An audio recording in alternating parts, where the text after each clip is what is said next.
Muy buenas tardes. Nos encontramos hoy para nuestra última exposición acerca de algunos pedagogos actuales en el proceso de la historia de la educación y la pedagogía. En ese sentido, el día de hoy vamos a conversar sobre el señor Paulo Freire y su libro Pedagogía del Oprimido. Antes de escuchar a nuestros compañeros, pues vamos a hacer unas claridades sobre los principios básicos que encierran el proceso discursivo en sus ideas pedagógicas de Paulo Freire. Sabemos, y si no lo sabemos, que Paulo Freire era un pedagogo brasilero que estuvo expulsado de su país por 12 años, 16 años, perdón, luego regresó y continuó con sus ideas. La expulsión se debió al hecho de que fue considerado un revolucionario que quería crear, digámoslo así, entre comillas, una guerrilla educativa que estuviera contra el gobierno. Paulo Freire, digamos que centra su pedagogía en lo que es la enseñanza popular. Y es importante hacer esta aclaración por dos razones. Uno, cuando hablamos de educación, normalmente pensamos en un proceso o en un fenómeno que no se aplica a ninguna clase social. Y eso es esencial, eso es válido cuando hablamos de la educación. Sin embargo, a veces hay que entender cuál es el lugar de los discursos para mirar el alcance, la posibilidad y la proyección de algún proceso pedagógico.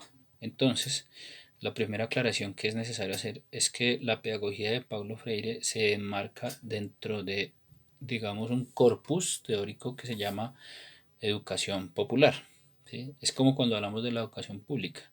Pública no quiere decir que es para lo que llamamos socialmente los pobres, los marginales, sino pública quiere decir hoy en día que es una educación que el Estado ofrece para las personas que deseen y quieran hacer uso de la misma. El ideal sería que la educación pública fuera para las clases populares, las clases más necesitadas, pero sabemos que en la experiencia, pues esa clase de educación en últimas es, digamos que, recibida por esas personas que pasan un examen o que cumplen unos requisitos básicos y primordiales. Entonces, es importante tener en cuenta que Paulo Freire se centra en esa educación popular, no pública, sino popular, es decir, para las clases menos favorecidas. ¿Y por qué es importante decir eso? Porque eso nos permite entender hacia dónde se dirige Paulo Freire. Paulo Freire, como segunda idea, se dirige a una necesidad básica de las clases populares, y es que no son alfabetizadas. El concepto alfabetización hace relación a los procesos de enseñanza de lectura y escritura de las personas.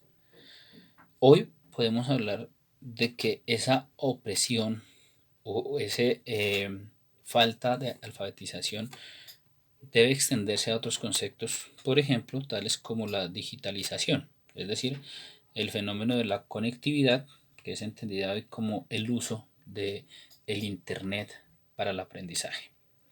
Entonces, Paulo Freire dice que para que las personas logren asumir el horizonte de su existencia es importante que se alfabeticen, es decir, que aprendan a leer y a escribir, pero no como lo vemos tradicionalmente, de que sé decir que la M con la A, ma, y dos veces ma es mamá, y entonces ya logro descifrar unos códigos, y entonces aquí dice Paulo Freire, Pedagogía del Oprimido. No solamente eso, sino que se trata de una alfabetización que vaya más allá, que es un fenómeno que actualmente es necesario también y hace falta comprender en tanto debemos aprender a usar en contexto y con sentido la lectura y la escritura. Como tercera idea, ¿para qué enseñar a leer y a escribir? ¿Para qué alfabetizar a la gente? Para liberarla de la opresión. Y es que el poder está en la palabra y la palabra escrita. Y lo podemos ver hoy en día.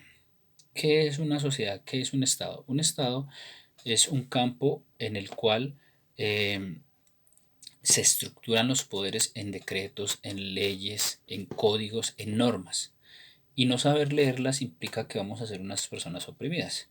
Entonces la clase popular desconoce todo eso, se desentiende. Y Pablo Freire dice que es una comunidad o un grupo social que a causa de ese desconocimiento vive oprimido y por ende hay que liberarlos. ¿Y cómo se liberan?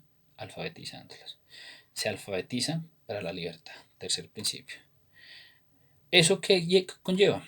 A que las personas tengan un principio básico, es decir, que tengan una idea clara frente a un tema. Hacerse un juicio con respecto a una situación. Por ejemplo, si hoy nos hablan de que nos van a poner un impuesto, antes de quejarnos, de decir que más impuestos, de decir que el gobierno roba, hay que analizar y hay que formarse un juicio leyendo las leyes que estipulan la forma de eh, apropiar esos impuestos o de nombrar esos impuestos. Entonces, se alfabetiza, cuarto punto, para que las personas tengamos una idea o un juicio respecto a un problema. Quinto, ¿eso que le permite al ser humano, a la clase popular? Pues que tenga una idea de lo que existe y se arme una idea de eso que existe. O sea, reconozca lo que hay y tenga una propia idea de eso que hay.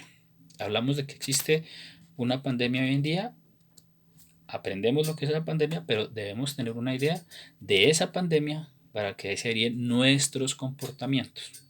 Entonces se trata de tener un juicio para conocer el mundo y nombrar el mundo. Esa es la sexta idea. Perdón, la quinta idea. La sexta idea es que así se ha dejado la presión y por ende se reconoce el mundo o el lugar en el cual debemos y podemos estar en la sociedad a la cual pertenecemos. Entonces, Paulo Freire, ¿qué dice? Bueno, tenemos un grupo social mayoritario, no minoritario, sino mayoritario, que es popular. ¿Qué pasa con ese grupo popular? Pues que tiene que liberarse, que tiene que alejarse de esa opresión, de ese mundo que le imponen y esas características que le ordenan. Lo que a veces criticamos hoy en día, por ejemplo, en Colombia, ¿sí? Que cuando hay elecciones, pero es que la gente no va y vota, es que la gente vota por el que le mandan, porque les da un tamal, porque les da un plato. Exacto, esa es una opresión. Y cuando no tenemos una alfabetización que nos permita entender la forma en que funciona el sistema, pues seguiremos siendo repetitivos. Por eso a veces en las clases populares se dice que no es pobre por no tener dinero, sino por la carencia de ideas. Y ese es un presupuesto que Paulo Freire pedía para que en el lenguaje, en la clase popular, se pudiera liberar de las personas que lo oprimen. Entonces, en conclusión, cuando vayamos a escuchar ahorita a nuestros compañeros hablar de la pedagogía del oprimido y de la propuesta de Paulo Freire desde la alfabetización, podemos decir que como séptimo elemento y último tenemos un doble camino. Por un lado, la intencionalidad es que las personas de la clase popular que viven oprimidas se liberen, pero se liberen para transformar su mundo, ¿sí? O sea, ¿de qué me sirve saber leer si no transformo mi mundo?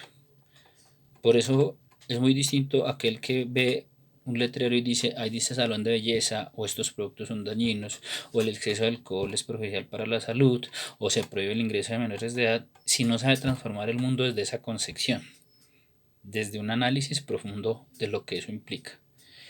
Y la parte B de esa idea séptima es que el oprimido, después de descubrir su libertad, debe aprender a vivir en función de ella sin oprimir a nadie. Es decir, que reconociendo los discursos del lenguaje, le enseña a los demás a reconocerlos y con ellos construya una sociedad más justa y equitativa. Bien, estos son los principios básicos de Paulo Freire, los puntos de partida de los cuales vamos a escuchar a nuestros compañeros que nos van a profundizar sobre ese contenido. Muchas gracias y que estén bien.